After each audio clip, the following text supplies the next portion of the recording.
Hello, friends and enemies, heroes and villains. Welcome to Epic Realms. Today's guest has been creating RPG content for over 3 decades. He's worked with a multitude of companies and systems, as well as founding the amazing company known as Kobold Press. Please welcome Kobold in Chief, Wolfgang Baur. How are you doing? Hey, I'm doing great. Thanks for having me on. Yeah, I appreciate it.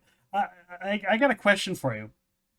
Where did this Kobold in Chief come from? Where did that term? How did that? Because every time I say it, I laugh.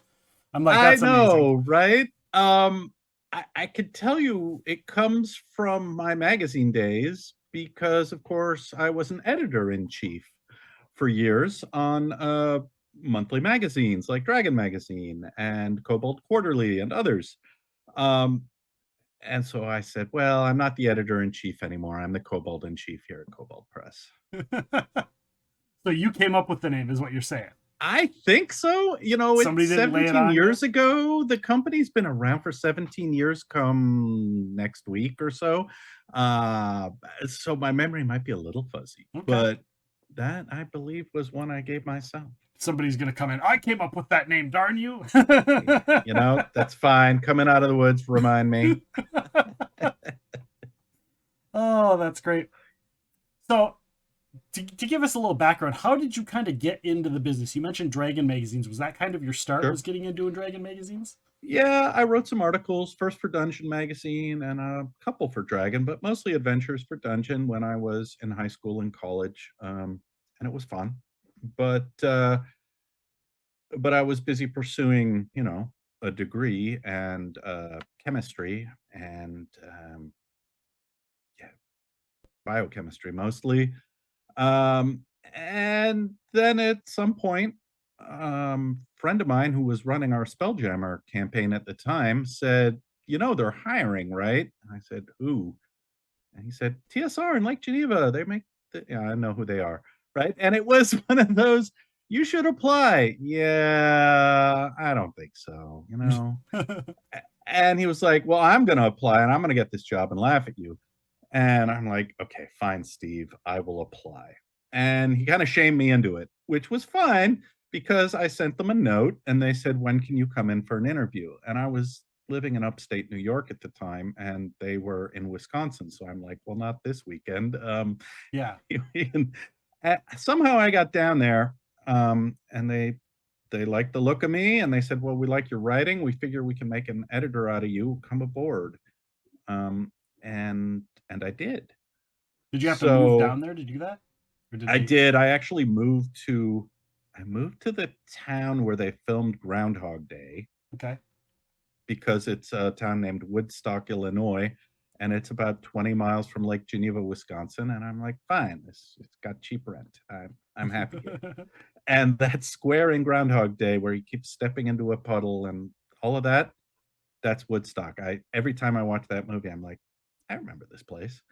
Um, but working there was just a blast, and it's where I got my start. And I was just trying to put out good role playing content every single month while learning how to be a better editor. And you got good work habits if you're forced to produce on deadline week after week, month after month. So that was my start.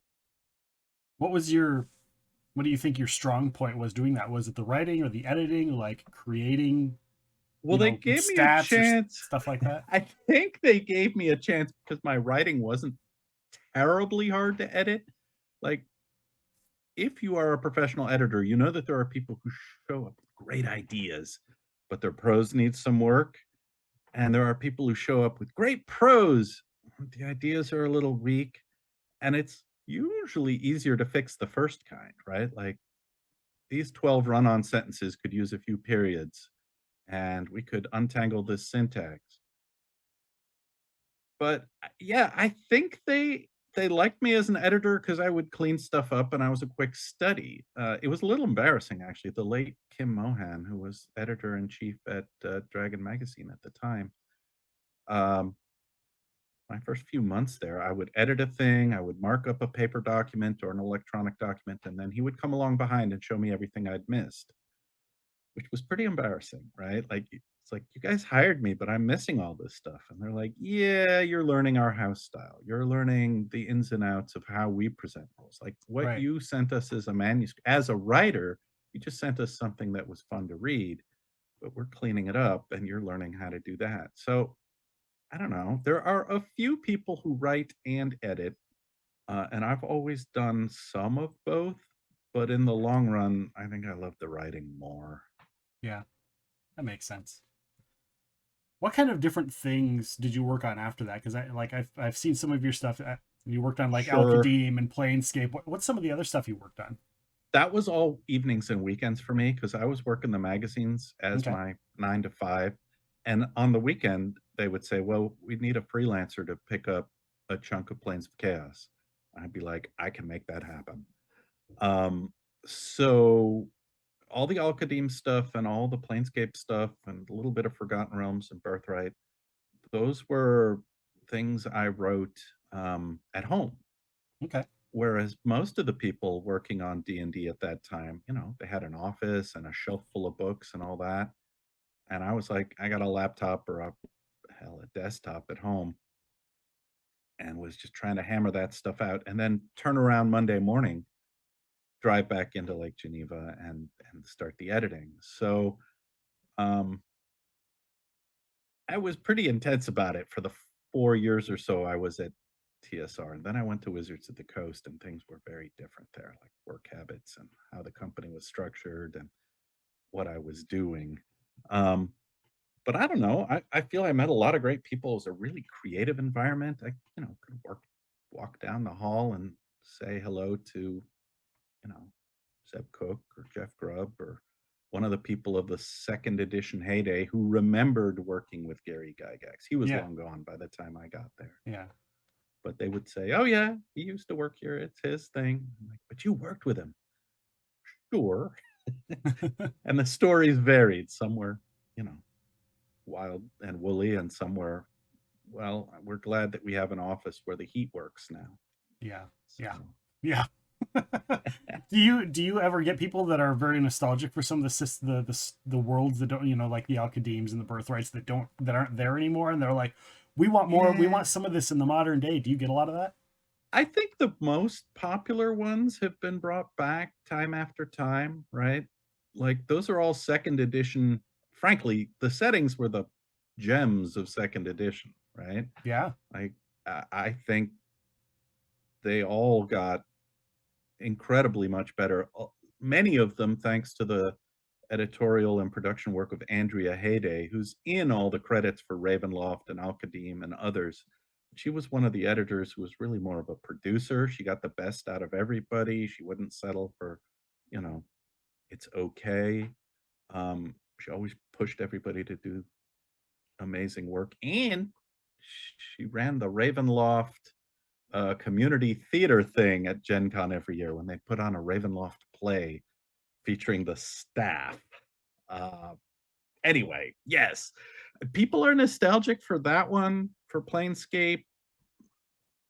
I guess, I mean, did Eberron ever go out of print? I guess it's sort of, Yeah, it's kind it of still hasn't. there, I think. I Yeah. think it's still But kind like of there are others that there's not a lot of Mystara, Dark Sun. yeah, there's a little nostalgia for Dark Sun and Mist. I'm pissing off fans right now, right? Right. Like there are people who still love Dark Sun, but they're a smaller group. Um, or Birthright, right? Like there is a tiny fandom, but most of the people like the Forgotten Realms or Dragonlance, Yeah. the classic fantasy that never really went out. I don't know. I occasionally get a question about Al Qadim or something Planescapey, and I love that stuff, so I'm happy to talk about it. But I feel like it had its time, and the best parts of it got ripped up and moved into core fantasy Right. culture, right? Like everybody knows what Dragonlance is, or everybody knows a little bit about Planescape. Right. And a lot of those systems too can be seen in a lot of those worlds can be seen in, some of the stuff in Paizo's in the Pathfinder Galarian world, and Yep. in your guys' own stuff at Kobold Sure. Press. You guys can see a lot of that stuff there. You can see the influences. They're still there. They're not gone. Oh yeah, no, I mean the Midgard setting from Kobold Press is very much a slightly different cosmology, but there's still the heavens, the hells, the planes, the chaos, the shadow realm, right? The world tree connecting things. It has the same vibe as a lot of the best Planescape Hmm. in its planar cosmology because Planescape taught us, oh, the planes are strange and alien and fun. Right, for sure. You mentioned that you were role playing beforehand. How did you get into role playing? Oh gosh, I got in with the blue box, played with my sister and a neighbor kid, and then a bunch of friends of mine. We all played down at junior high for years, um, and the library, and then high school, and then college. Yeah, I played with the same group for probably 6 or 7 years. Okay. Uh, and at some point, I started writing a little, but mostly I was a player. Yeah. Nowadays, are you more of a player person or more of a GM? Which do you prefer? I'm way more of a GM now. I'm either running Call of Cthulhu or I'm messing about with D&D, or once in a while it's something a little crazier, a play test for Kobold Press. Some of the Black Flag stuff has taken up my time in recent months. Um, but playtest playtest isn't quite as much fun as we're just going to sit down and play. Yeah. So I tend to GM at conventions a few times a year, which I always enjoy because it's a total group of strangers and you never know what you're going to get. Right. Uh, Sometimes it's great, and then there are others like, there's this one convention. I remember someone at the table was fairly bitter and wanted to talk about their recent divorce, and I'm like, it's not why we're here. Right. We're Um, here to escape from that stuff. right, we're here to escape from the reality stuff.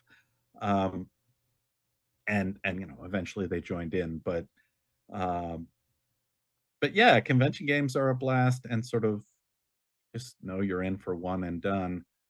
um, and so that's where I get to play and GM most often if it's not a playtest. But at the end of every playtest, I know I'm writing down notes. it's Yeah. it's a little, it's not quite work, it's still too much fun to be work, but you're sort of observing the process and noting the failure points Yeah. But it's more still a than you passion, would. so it's still got to be fun, right? It's still fun. It's like, I'm playtesting my new scenario, or Right. I'm playtesting this new system. Okay. Yeah. Even if it fails, I've learned something, and hooray, we've made it better. Yeah. Kobold Press has been really big on playtest and community involvement pretty much since the word go. Right. Um, How has the industry so, kind of changed? Because obviously, like before, you were talking, you'd go home and you have your desktop or whatever, sure. but now it's like you got In 30 years, laptops and even marketing. It's like yeah, we were talking off stream about Discord, how Discord's becoming a big thing for gaming, or social yes, media, things like that. yes. What are some of the really good things that have changed in the last 20-30 years? Sure. I mean, I had an online account in the 90s to talk about RPGs, but it was AOL, right? Right. So it was primitive, but um, it's easier to find people. There's more video, there's more resources, right? You can look stuff up faster. Um, I like the emphasis on sort of new ways to build community like Discords. Yeah. Um, but for the most part, my impression is still people want to get together with their friends and play, whether that's an online virtual tabletop or at someone's home. Um, like that social connection. Yeah, we've got cameras and mics now for actual plays and streams, but the heart of it is still talking to your buddies and rolling some dice. That part isn't that different, even if your buddy happens to be you know, somewhere else across town or across the country. Um, that seems like a convenience. Um, but for the most part, I still feel like we're telling stories about heroic adventure, right? Yeah. Um, part of me wants to say, yeah, the industry's completely different. And when I think about pasting up magazine pages and like looking at physical proofs and like typesetting as a department with a separate room and $1 million typesetting machine in it, yeah, that's not around anymore. Yeah. Desktop publishing has changed stuff. We don't print in black and white nearly as much as we did. Um, I love all that. It's made it easier to make more beautiful books in a faster way. Um, it's made it possible to, reprint stuff as print on demand. If you want a book that's just not available and you don't want to pay $100 on eBay, maybe drive through has got it for you and print on demand. Yeah. Stuff like that just makes it easier and more fun to be part of the community because you don't have to scrounge around auction sites or the local hobby store and hope that you can find that out of print thing. Yeah. I remember years I was looking for the was it the Ninjas manual for AD&D because I just wanted the Right? sort I wanted the information in it, or like there was a Pirates of the Fallen Stars book that it's like it's got this one specific area of the world and it's not detailed anywhere else, and it's like looking for it would take forever, but now it's Right? like one click away. I just type it in. Right? It's either on a wiki, it's sort of a high level, or you go to drive through and they've got the PDF for you, and you're like, I really just want to read it. I don't want it on my shelf. Sure. I mean, it's easier than ever to get all that, and it's easier than ever to find other people if you're like, I don't understand this thing, right? Yeah. Um, so that impromptu network of who plays, who understands the rule book, who's read the thing, do you have a friend or a neighbor who can teach someone new to play? That's all gotten so much better. Yeah.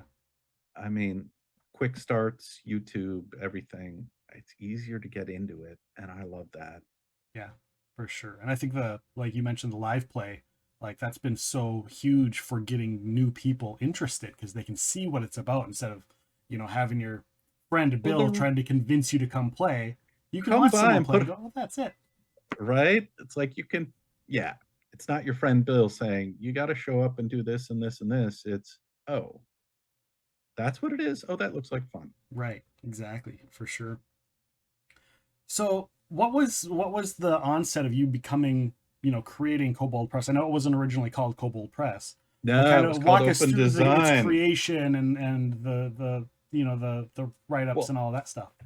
all my big talk about the community and the value of playtest, that's kind of where it came from, right? Okay. I wanted to self-publish my own stuff because I was sick and tired of working for somebody else and having to send them a manuscript and then wait 6 months for it to show up in print.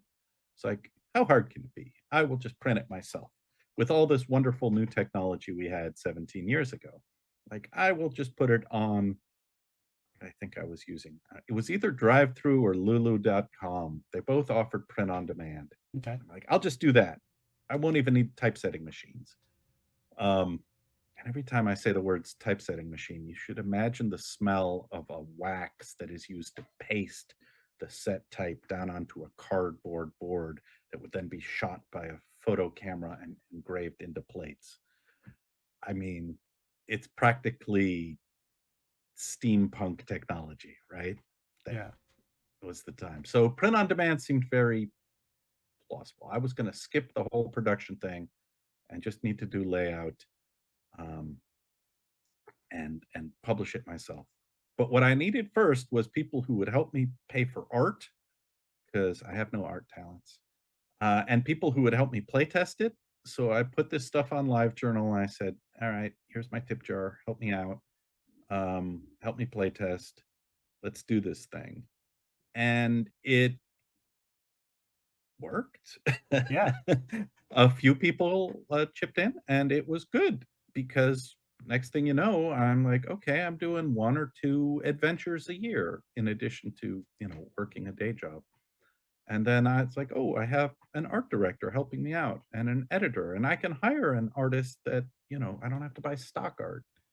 Um, and I poured all the money from crowdfunding before Kickstarter Yeah. back in the business to like buy better editing, buy better paper, buy better art, maps. Um, and man, I'm frankly very embarrassed by the products of 17 years ago. Like I was learning on the job how to publish these things and learning the tools because all I knew was the writing and the editing side. I didn't understand anything about Right. graphics. I think that's a good So, analogy for people who are role playing too. If you look back at our games when we were, our first time GMing compared to now, right? that would be a completely different story. But we wouldn't be who we are today if it wasn't for those games. If we hadn't started somewhere, right? Yeah. And so the early games might be, oh gosh, I could have made that better and not stumbled around with a 15-minute rule lookup. Um, yeah. You ever thought about Um, going back to some of those original things and redoing them for the modern? I we have redone a couple of them Okay. actually once in a while, and one of them is actually a setting piece called Zobek, which was a 3.5 gazetteer that I wrote yeah, 15 years ago. And then it was a fourth edition book and a Pathfinder book and then a fifth edition book, I Okay. believe. And then finally, haha, for people who are seeing this on stream, this is the Zobek. Oh my God, it's Yep. all Gotta blurry. deal with Why the is it blurry Zoom blurry? No, background. there, look how beautiful. Zobek the Clockwork City. It's got, oh my God, it's got a bookmark. It's got fancy end papers, but mostly it's a hardcover with like a whole campaign in it. And I don't know. Can I Yeah, show? that I looks could show. gorgeous. Yeah, For those that are yeah. There's some watching live, they can see it, beautiful but the art. people in the podcast, it's a beautiful hardcover book. The coloring, it's super glossy, and the art Yeah, is exactly what you'd expect back from a mainstream RPG. right. So I don't know. It has turned out beautifully, but it is sort of a thing that has grown. Just like how many versions of Waterdeep are there? Right. Right? Like that setting has been published a number of times, and that's kind of what Zobek is for Kobold Press. It started off as the default because we needed some place to put our short adventures, and then it kind of grew, and more people contributed to it over time because it was a community effort to build the city and write the adventures. And if you look in the credits, it's 12 adventures by 12 different authors. And the Gazetteer is mostly me and James Hake. He's over at Ghostfire Gaming doing Grim Hollow stuff these days. But once upon a time, he wrote a chunk of Kobold Press stuff. How do you go from coordinating? You said at the beginning it was like you and you had an artist and maybe and someone. How is it going from that to now you're like editing? You got to worry and coordinate for all of these authors to put together this project. Sure. How do you deal with that? Well, in most cases, I mean, Kobold Press actually has a staff now, Mm-hmm. and I've been able to get some amazingly good editors, developers. We even have a social media kobold. And we have an art director and a graphic designer, and like stuff that used to be my problem can now be handed to someone who's actually good at it, Yeah. which is a huge relief. So part of what's changed is I'm no longer line editing everything. Um, I'm more likely to be writing the outline and handing it off um, than I am to be. I still do design work, but not. I mean, it used to be pretty much everything I did for Kobold Press started with I'm writing the book. Um, but that's not true anymore, right? So it's weird seeing other people do the stuff that I think of as, well, that was my job. Right. Um, Because but at the everything was your same, job. everything was, but I tended to hire help in the order in which I knew I was no good at it. That's why, like, the art director, Mark Radel, was one of the first hires. 'Cause I'm like, layout, graphic design, art direction. I have opinions, but I'm not actually good at it, Right. right?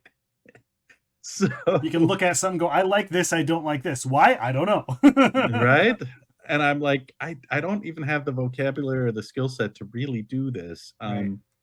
And so I think in terms of rules and games and text and story beats, but I don't think in terms of look, feel, flavor, fonts, kerning, and any of that.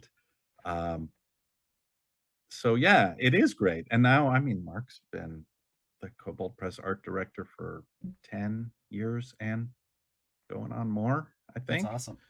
Um, and the look and feel of things, you can tell pretty much the day he was hired. It's like, wow, we went from black and white to color. It's like that scene in Wizard of Oz where all of a sudden, poof, it all looks better. Well, and the art Um, on all of your guys' books are just always phenomenal. Every time I see it, it's right, like I go into the store, it's like, gosh, you're just drawn to some of those covers, even. right? Like the level of art that we have in the hobby, in the industry, is amazing to me now. And some of it is people who are working on, you know, some Sony video game is their day job, and they're like, "Yeah, but I love tabletop, and once in a while I can do X, Y, and Z for companies I like." And we're like, "Do you like us? We hope you like us." And if we get 20 artists like that, and 5 artists who are like, "This is my full-time thing, doing art for the tabletop world," um, we can fill a book with beautiful art. And crowdfunding, of course, is the other thing that changed the industry completely, because Yeah, now we have the money to buy time from artists who otherwise might just be doing magic cards or concept art for Sony, right? Because right. Yeah, that's what that's they awesome. need. You mentioned line editing earlier. Can you tell the Yeah, audience? Because I've had editors on in the past, and nobody's ever really, I've never asked them to, but can you kind of explain the difference between like an editor and a line editor and the different types of editors that are out there and kind of what they do? yeah. Everyone's got a slightly different set of definitions around this, but I will tell you the way I learned it Okay. back when. Editor is one of those terms like, oh, I don't know, engineer or something, where it can mean a lot of different things to a lot of different people, right? You're working with text to improve it. Um, and so the first editor that people might be aware of is the acquisitions editor, which is an editor whose whole job it is to bring manuscripts in-house. And you see an acquisitions editor primarily in the New York publishing world, where their job is to bring in short stories, novellas, and novels. You don't see them as much in games. But in the New York publishing world, you're usually talking to an acquisitions editor. Okay.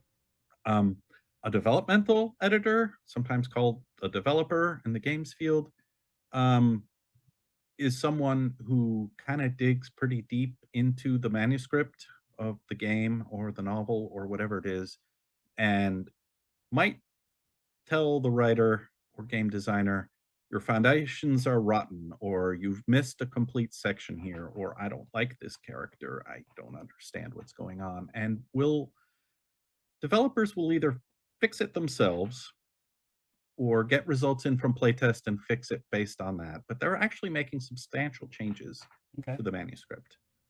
Um, Again, to improve it. Um, but, you know, sort of a heavier hand at that level. And in particular for rules editing, they're touching rules content. A copy editor or a line editor, um, terms are almost interchangeable. They're close.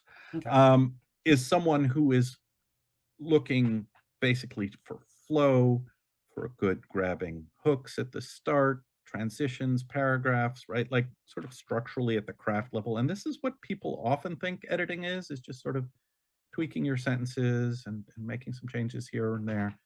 Um,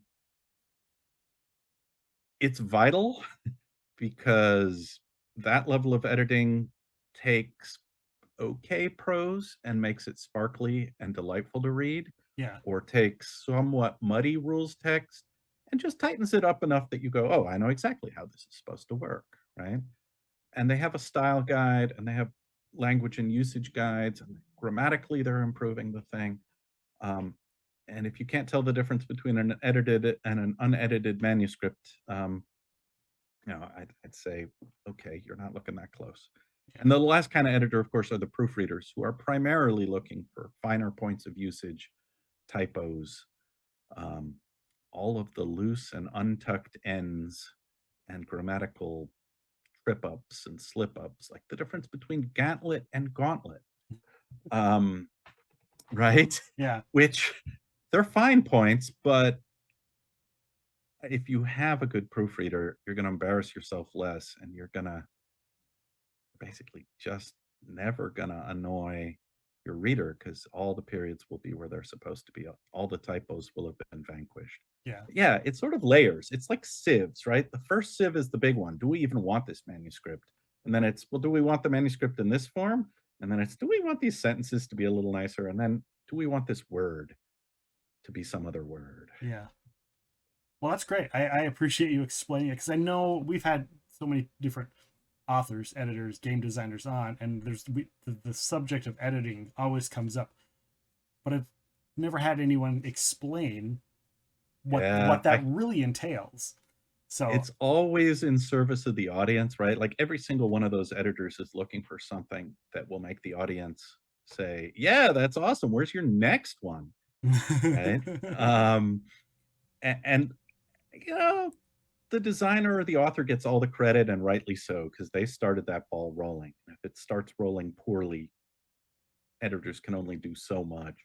yeah, Um, but every writer who really knows what's going on is like, I want to thank my editor for making me not look like a fool on 12 occasions. yeah, yeah, for sure. Let's shift gears a little bit Sure. because we were talking about you how you started Kobold Press, kind of how you got here, and now you've got all kinds of stuff in the works, right? Yes. Oh You my just got goodness. done kickstarting Deep Magic 2. Yes, our biggest Kickstarter ever. How did that do? And explain to us kind of what that entailed putting that Kickstarter together.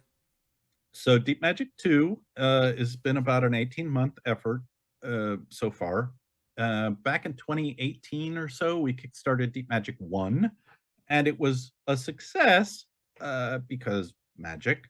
Um, but you know, some years ago, and we made some mistakes in how we organized the book and got some errata and things we wanted to change. So we said, why don't we clean up that book and reorganize it? And why don't we make a new book that's like that but different? Um, and so it's a 2-volume set of magic for every single spellcasting class in 5th edition D&D. Um, it's, you know, it's even 2 brand new classes, the Witch base class and some subvariants for that, and the Theurge. And it's the first project led by the Kobold Press senior game designer, Celeste Konowich, who is also the designer leading the charge on the Black Flag project. Okay. So, uh, yeah, a ton of magic, hundreds of new spells, subclasses, familiars, everything. And for some reason, that's popular with a fantasy role playing audience. We putting it together, you know, doing the new stuff is always the exciting thing, but also tinkering and fixing up and errataing some of the old stuff. Pretty satisfying when you know the rules are going to be played with for years. Yeah. And they get a lot of table time, right? Something for the paladin, something for the warlock, something for the wizard, the cleric, the druid. Everybody gets new toys. How do you balance the kind of stuff you put in there and make sure that it works with everything else? What's the Not challenge everything there? is balanced on first. Like the first way is we trust our developer to find the most egregious stuff. The second way is we play test it. The nice thing about volume one of the Deep Magic set is it's gotten a bunch of playtest, and so has Deep Magic 2. Those two playtest the new base classes, the Witch and the Theurge, went out to the Kobold Press Discord, and they were called Project Sparkle because we weren't ready to announce it yet. Just like Project Black Flag. It's not the real name, but it's what we're calling it for now. So Project Sparkle was the Deep Magic 2 code name. And we play tested from October or November of last year through December. And there were, I don't know, hundreds of playtesters on the Discord beating on the 2 new base classes saying, this is no good, this is no good, this is great, make it more like this. And we compiled thousands of playtest reports, and all of that went into the mill to make new base classes that are good out of the box. 'Cause it's not too hard to put down a base class. It's hard to put down a base class that is different from what's already out there and exciting to play. Yeah. So, I would say Celeste is the person to talk to, or the editor, Scott Gable, uh, about what that experience was like, or the developer, Megan, who read all these reports, and that's how we balance the base classes. It's similar for the spells, right? Okay. Cool. Cool. Yeah. Oh my goodness, we love playtest at Kobold Press, Yeah. and we still don't get it right every time, but we're a lot closer, right? I think this sets us apart from some third-party publishers who are um, either don't have the playtest infrastructure or don't have the time to do it because it's an investment. Do you guys spend a lot of time doing play tests at like conventions and stuff where you could be there in person where they're playing them? We do less there, although for a long time we had a policy of running our short adventures at conventions first. And we might run an adventure for, a year at conventions and take all that convention feedback, actual table time, um, back before we would put something in print. And we even contracted designers this way, right? Like if your adventure goes just out on the convention circuit and a couple hundred people play it, that's great. But if we print it, um, you'll be credited for that, and you get a nice bump, an additional payment for your design work if it makes it out of the convention circuit and into print. These days, we have so many people willing to play test, and with tools like Discord, or even some of the Kickstarter playtest groups, um, we tend not to rely on conventions. There was this weird 2 or 3 year period where we weren't getting a lot of convention play, so we had to find other solutions. Yeah, that makes sense. What was your goal for the Deep Magic? What do you Our know goal off the for top of your head what your target goal was? Because I know you guys hit like 800,000 or something like that, but what was the goal? the goal was 50 grand. We wanted $50,000 to cover our print bill for a small print run. And okay, well, it's going to be a big print run. Yep, yep. It was an incredible success, and we're going to put it up for pre-orders, and we're going to have it available, certainly by Christmas, maybe for Thanksgiving. We'll see. Um, I've seen the art. I've read a ton of the text. We didn't go to Kickstarter until we had a complete manuscript and it had been play tested. So Deep Magic 2 is going to look pretty great. It's going to play really great. And I'm just kind of grateful that as many people came out of the woodwork as did. I think it was 9,500, 9,600 backers. Okay. So, yeah, there's definitely an appetite for more magic. Is this going to be compatible with your Black Flag project? It is. Black Flag is 5th edition compatible. There's an appendix that we are putting in the back of Deep Magic 2 that talks about here's what you need to do to play this with Black Flag Okay. rules. But the whole point of Project Black Flag is that it's a way to keep 5th edition content viable. You don't need to get rid of a bookshelf full of books and buy into a new rule set. You can still play all those adventures. You can still play those classes. And the first playtest packet went out a week ago and change, and we're very happy with the results. Yeah. Uh, Most people are like, oh, this is kind of familiar, kind of 5th edition like, and we're like, yes, that's the point. Um, but there's some fresh new things in there too, right? Like we're putting a couple of areas where we think things could be better.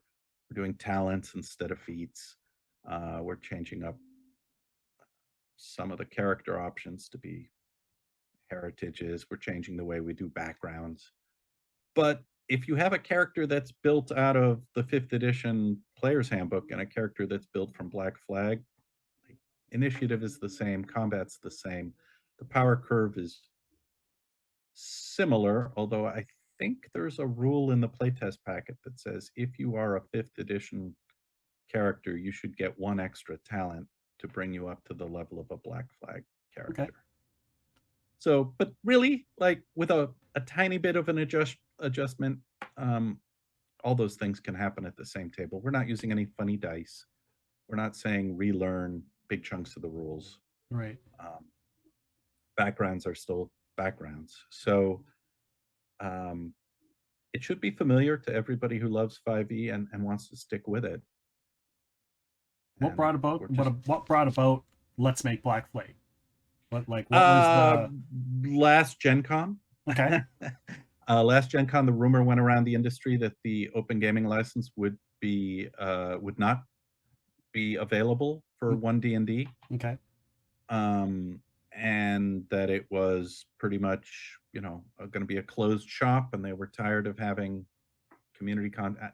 These were all rumors, right? Right. Right. And so we said, I don't know about that, right? Like that's our whole business right now, and we love fifth edition. We want it to keep going, and we're like, well, we have the OGL, and it'll be fine. We can just keep going with that. But we looked at it some and said, well, what would we need, right? Like, where would you get a monster manual if the only monster manual is a sixth edition monster manual? Or Right. where would you go for new adventures if like all the official Wizards things are a new edition? We said, well, what if we kind of planned for that and we thought we would keep some, like there are still people who play third edition Right. and fourth edition, and hell, there are people in the old school Renaissance, right, who play very old games indeed. I have played white box D&D from 1974, and boy, um it was entertaining, but perhaps not in the way originally meant, right? Right. Like, wow, rules have changed. Yeah. But we said, let's see. And we thought it would be sort of a fun thing to do and potentially good for Kobold Press to be seen as, yeah, we love 5e so much, we're just going to keep making it even as we look around at other things. Yeah. And then, of course, the whole open gaming license thing happened in January. Everything blew up. And at that point, we said, well, we're just going to announce that we're working on this and have been for a while and see if people like it and will help us play test it in public. Mm-hmm. So I don't think the edition wars are back, but people will have many flavors of D&D to Right. choose from. Yeah, and it kind of it harkens back to the impetus of Paizo making Pathfinder off of 3.5 when they went to fourth, and I'm like, it really feels Right? like that's what it is, and it's like, Oh, it's a fork, right? Like yeah, we're doing things. There are differences between then and now. That was whatever, yeah, 15 years ago. yeah, Um, but it's similar, right? Like we like the existing rule set. We don't want to throw it away, and we don't necessarily want a big change. We want to keep what's been put in the Creative Commons. Like in a big way, Black Flag is sort of taking the Hasbro at their word. They said we're putting fifth edition in the Creative Commons. yeah, Okay, well, in that case, we'll keep working with it yeah, because it's easy. There's no concern about is it going to be withdrawn or pulled away. It's just not everything in the monster manual is out there in the Creative Commons. A large chunk of the player's handbook, subclasses, there are no feats to speak of, right? yeah, There's yeah, stuff that's not there. But those are all opportunities for yeah. Black It Flag. gives Like you guys a lot of room to do all kinds of great work. it's like, all right, we don't have a feat system. Well, we kind of wanted to do a talent system, so here it is. Yeah, Yeah. Um, it is a great opportunity. Some people will love it, some people will not, and that's okay. Just like Pathfinder, some people jumped on board and adopted it wholesale, and some people said, no, I'm drifting off to do something else. Role playing's always been, you know, a widely ranging community of people who are still playing the game the way it was played in 1985, and the people who are pushing the boundaries with, well, I don't even know, right? the coolest, hottest, newest, weirdest thing to come out of Sweden in the last 3 weeks. Yeah. And when, 6 months later, it's like, yeah, that's old. And we're moving on to the newest, hottest, greatest thing to come out of Estonia in the last 3 weeks.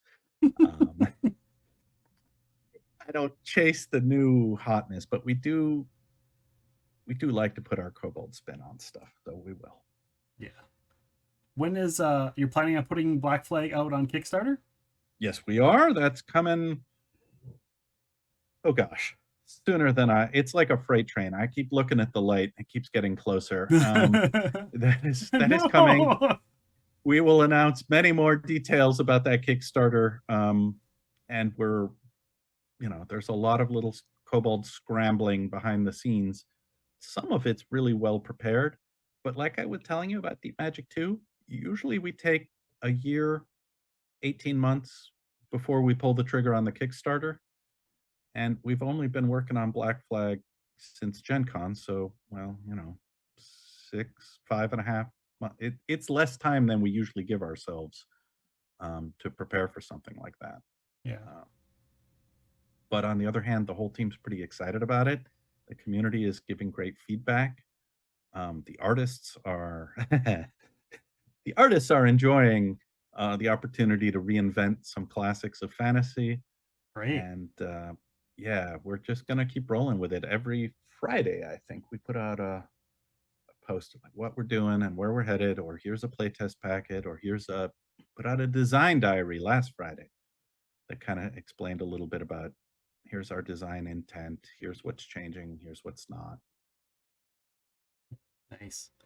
For those that are listening, if you want to check out any of the Kickstarters coming up, kickstarter.com/profile/deep magic is the Kobold Press Yes. Kickstarter page. So you guys can go and check that out. Go ahead and follow them, and then you'll get notified when the next Kickstarter goes live. And you can go back and look at some of the old Kickstarters as well that they've done that have been successful and awesome. I also want to mention you guys have a Humble Bundle. Yes. You want to tell us about the Humble Bundle? I just found out Yes. literally it was like 15 minutes before we went live. Somebody said, "Hey Nick, have you seen the Humble Bundle?" And I was like, "No, I haven't." Well, I'm going to ask him about it tonight. Yeah, we've been in on a number of them over the years, and this one is sort of it's us and a number of other third-party creators. So Kobold Press put some of its best books up on Humble. I think Book of Ebon Tides is in there, which is my passion project for the Shadow Plane. There's adventures, there's player supplements, there's I think part of Rappanathic and like the Frog Gods, Lost Land stuff. There's something from Castles and Crusades. Yeah, but a bunch of the money raised goes to charity, in this case, the Comic Book Legal Defense Fund, because we wanted to defend independent creators that way. And some of the funds, of course, go to Humble Bundle and some to the publishing partners. But wow, we'd love your support. I think it's something like $700 worth of materials for 25 or 40 bucks. Yeah, it's It's amazing always a great deal. Yeah. Even if you don't use half of it, you've still you've gotten a swath of great stuff. So I would urge people to check it out. Sweet. You want to talk a little bit about your campaign builder, the cities and towns? Yes. I see you gave me the date of February 21st. This is it. Look This at that is the cover. advance Those copy. watching, look at it's an amazing cover. Go look it up It on the internet if you're is. listening on the podcast. But if you're here, I wish I could tell you everything that's in it, but it's got NPCs and magic and downtime activities and how to build a city and tables for naming stuff like taverns or doing menus, family secrets, noble families, adventure hooks galore. There's a thing about running a merchant company in here in the downtime area, I think. Contact monsters, extra sewer monsters. Um, oh man, I love the naming tables. Name by region: Central European, Eastern European, Western European, Mediterranean, Scandinavian, Turkic. And oh yeah, and a couple of maps showing the growth of this particular city. It also comes with, or you can get with it, the Cities and Towns Map Folio, which is the giant 2 foot by 3 foot poster maps of like the city market, the city docks, the city sewers, the city tournament grounds or stadium, um, alleys, back streets. Uh, it's kind of, any fantasy city you want where you have downtime in a of the party, it's Yeah. got the right map for it. And they're wet, dry erase and beautiful and huge. And I don't know, maps. I can never have too many beautiful maps to throw down on Yeah, the I table. agree. It kind of reminds me, one of my favorite books ever for 3.5 was called Cityscape, and it looks, from what you were saying and Yes. reading, it really gives me that feel because I love world building, especially cities, and getting the details of the city, and like this is this little section, or but being able to build my own cities, and that's really what it feels like to me, and I'm really excited for it. It's meant to be sort of a toolbox for homebrewers, right? If you're making your own, we're just going to help you roll it. We're not going to make it for you, but there is a city character sheet in the Cities and Towns campaign Okay. builder, and it's got a lot of fields to think about, NPCs, locations, plot points, and you get it all on one sheet of paper, just like a character. So every time they go to a particular town, you've got a you've got a complete set of notes on one sheet of paper. That's awesome. That is so cool. All right. So the other thing you mentioned to me is the Ah, Kobold yeah. Guide to Dungeons, Yeah, it's not even out yet, and that's but they made in me. March. Yeah, it's probably March, Marchish. March or April. Um, it's well, the Kobold guides are all about helping people do better world building or run better games or have more fun making a board game or running combat or whatever, right? Like we've done 10 of these, but we've never done a Kobold guide to dungeons before.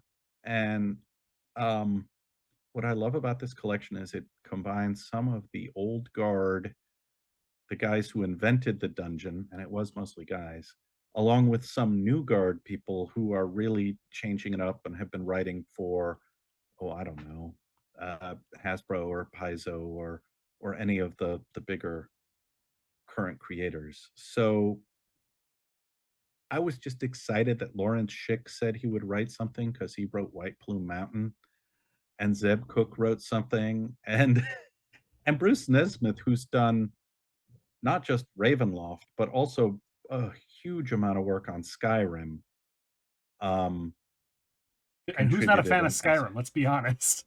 I mean, come on, right? And like he worked on Elder Scrolls and Skyrim stuff for years, and but he came out of the tabletop industry.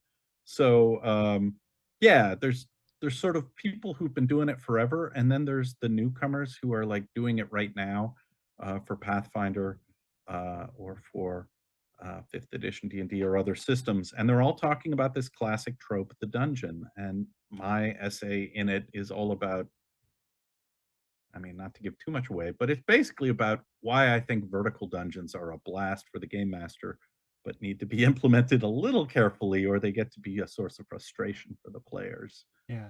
Um, because usually it's a layer cake with neat little stairs to go up and down, but once in a while you want to say it's a cave and it's vertical. Man, did we bring any rope? Who's got the fly spell? Are we high enough to fly or levitate? Please, we don't want to do the climbing rules. Um, but there's a lot of fun to be had with vertical and yeah, more challenging elements in a dungeon that is more three-dimensional. So I have a bunch of ideas in that essay uh, that I hope spark people's imaginations making their own stuff. That's awesome. That is great. I love that. I love anything that helps people, especially helps new players kind of get the grasp, because we have so many people that I see all the time, whether it's here on stream or people messaging the podcast, like, I want a GM, but I don't really know how to do it or where to find players or what to do. And I'm always Yes, like, here's some sources for you. In fact, right? I'll talk with you afterwards, but we have a show called the Game Masters Workshop that we do, that we get people on, Eh, and that's what we do. We spend 2 hours answering questions and tackling subjects that new GMs or new players or old experienced GMs and players don't necessarily know, tricks of the trade, and yeah, yeah, yeah. No, that's information. So fantastic. I love that kind of information. whatever form it comes in, as a show, as a, advice from somebody or written down. Yeah, it's all good, because, it's a skill set.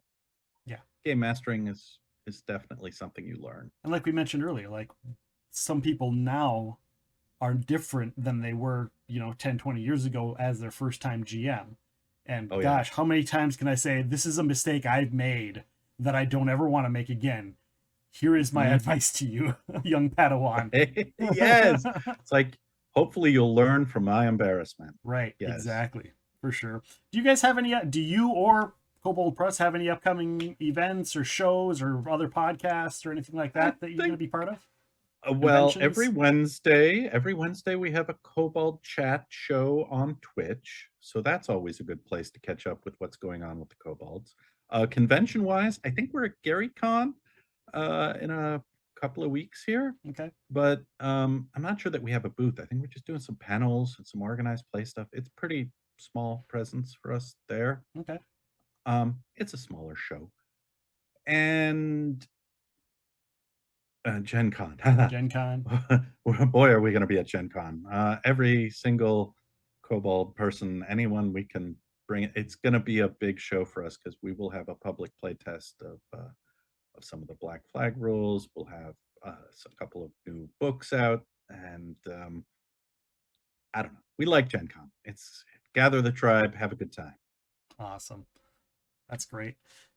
People can find you koboldpress.com. Hmm. You're on Discord. Get this, people who are like Discord. I'm blown away by this. Discord.gg/Kobold Press to get into the thing. They got their Yes, do own. They it. got their own invite name. What the heck? I How don't you know pull why that we off? rape them. I was talking. It's like, Yes. yeah, but the Discord invites are always like a bunch of letters and numbers, and reading that off on for the podcast is really hard. Nope. Discord.gg/Kobold Press. It's so Yep, easy. come say hi. It's really active and it's really nice. We do our playtest there. We answer questions. We help new game masters. There's a show and tell section where you can say, "Look, I got a new book," or "I painted this mini. Let me show you." That's So great. lots of fun stuff there. Twitter @Kobold Press or Twitter @Black Flag RPG, Also good. or you personally @Monkey King. Yeah, I've had that account forever. I should Fast. tweet more. Facebook /Kobold Press, Instagram @Kobold Press, or you Instagram @Wolfgang.Baur, YouTube Yes. @Kobold Press Games, and Twitch.tv /Kobold Press. You guys are all over the place. I love it. Yeah, we really are. We really are. Well, we're numerous is the thing about kobolds. Individually weak, but teamwork, pack tactics. Look out. In large numbers. And shout out to Yes. your social media person. They're always doing all kinds of stuff. I can't go anywhere without seeing some cool Kobold Pressed stuff and on any of the social Hooray. medias. So We strive to entertain. We entertain ourselves, right? But no, it's good stuff.